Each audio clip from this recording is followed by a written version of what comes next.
पढ़ा चुका था। आप याद कीजिए कि फर्स्ट ऑर्डर कहते किसे प्रथम कोटि अभिक्रिया। तो हमने कहा था कि वैसे अभिक्रिया को हम प्रथम कोटि का अभिक्रिया कहते हैं, जिनमें किसी भी अभिक्रिया का जो प्रतिकारक का जो सांद्रण होता है वो प्रतिकारक के सांद्रण का घातांक हमेशा एक होना चाहिए। क्या होनी चाहिए? एक। और यही सांद्रण अभिक्रिया के वेग के क्या होता है? समानुपाती। तो इसे हम लोग कहते हैं प्रथम कोटि का अभिक्रिया। आप याद कीजिए, जब हमने आपको सुम कोटि पढ़ाया था तो हम वहां पे प्रतिकारक के सांद्रण की घातांक को कितना रखा था? 0। और द्वितीय कोटि में कितना होगा? 2। तृतीय कोटि में 3। हम यहाँ पे क्या पढ़ रहे हैं? प्रथम कोटि। तो हम पिछले क्लास में आपको प्रथम कोटि किसे कहते, ये चीज हमने आपको बतला दिया था। प्रथम कोटि का क्या मात्रक होता वो चीज हमने बतला दिया था। अब आज हमें देखना कि प्रथम कोटि का व्यंजक का मान 2.303 बटा टी ln a बटा a माइनस x आता कैसे? आज इस सूत्र को हम लोग देखेंगे। तो देखिए, हमारे पास किसी भी प्रकार का कोई प्रथम कोटि का अभिक्रिया है जिसका प्रतिकारक A है और प्रतिफल क्या है? B है। आप दिमाग से सोचिए कि प्रतिकारक बाएं तरफ होता है कि दाएं तरफ? हमेशा बाएं तरफ। कहाँ होता है? बाएं तरफ। और प्रतिफल कहाँ होता है? तो प्रतिकारक का मान बढ़ता कि घटता? प्रतिफल का मान। तो प्रतिकारक में परिवर्तन होगा कि प्रतिफल में परिवर्तन होगा? प्रतिकार। जितने सांद्रण से प्रतिकारक में परिवर्तन होंगे उतना ही सांद्रण प्रतिफल में बढ़ेगा कि घटेगा? क्या होगा? बढ़ेगा। तो आप सोचिए दिमाग से कि हमारे पास कोई एक अभिक्रिया है और यह अभिक्रिया को हम AB द्वारा सूचित किए।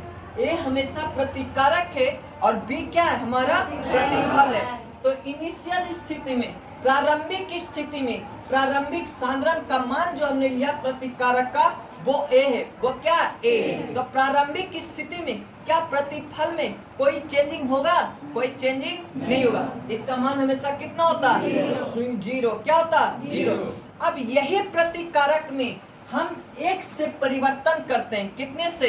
तो यह x जो परिवर्तन होगा तो इसके प्रारंभिक सांद्रण में घटेगा कि प्रारंभिक सांद्रण में बढ़ेगा?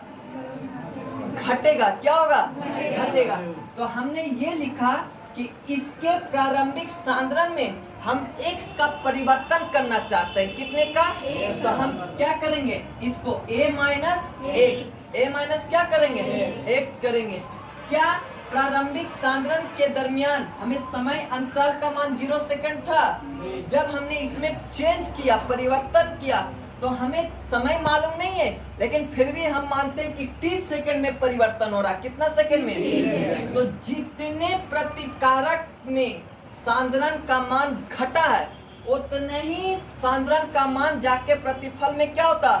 बढ़ता। आप याद कीजिए कि हमने कहा था कि इस दुनिया में हर एक चीज कांस्टेंट होता। किसी एक चीज को आप लॉस कर रहे हैं तो दूसरा कोई ना कोई क्या किया? गेन किया। क्या किया? गेन। आप याद कीजिए, वो एग्जाम्पल के तौर पे आप याद कीजिए, हम एक एग्जाम्पल बतलाते हैं कि एक बन्ना, एक कंगारी नाम की लड़की है। उसकी जब जैसे जैसे जवानी आया तो उसका चेहरा क्या हो गया? हसीन हो गया। अब जैसे जैसे उसका उम्र ढलेगा तो उसका चेहरा कैसा? बकलोल ऐसा होगा कि नहीं होगा? यानी सब दिन उसका चेहरा हसीन नहीं होगा। उसके चेहरे में कहूँ ना कहूँ आपको परिवर्तन देखने को मिलेगा। किसके समय? किसके कारण? समय के कारण। आप देखिए, प्रतिकारक में x का परिवर्तन किया। कितने का? क्या इसका प्रतिफल में उतना बढ़ा कि नहीं बढ़ा?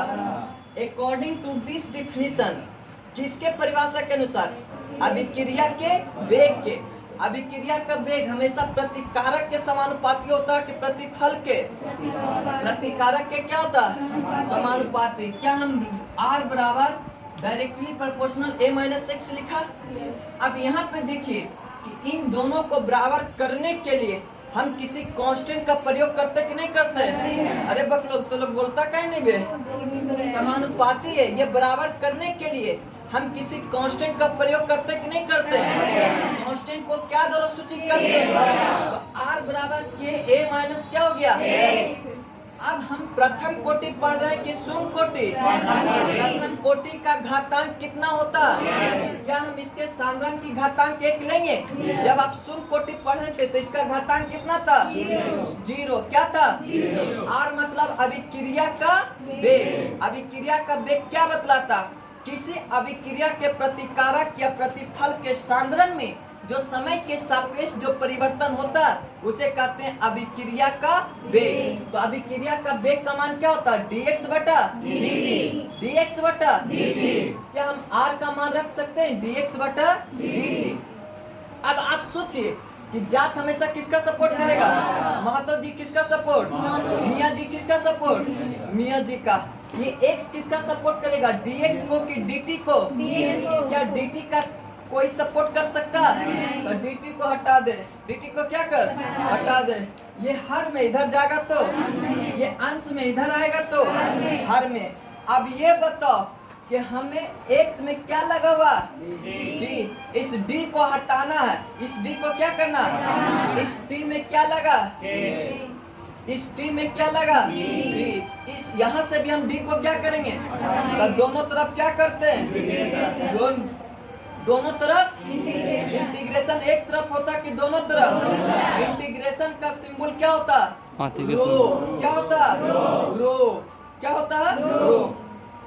आप देखिए कि जब हम dx बटे a माइनस x का इंटीग्रेशन करेंगे तो अभी तो लोग के बकलोल फिजिक्स में पढ़ा के आए थे कि बाबू dr बटा r का इंटीग्रेशन क्या होता? लॉग r होता। क्या होता? Log r।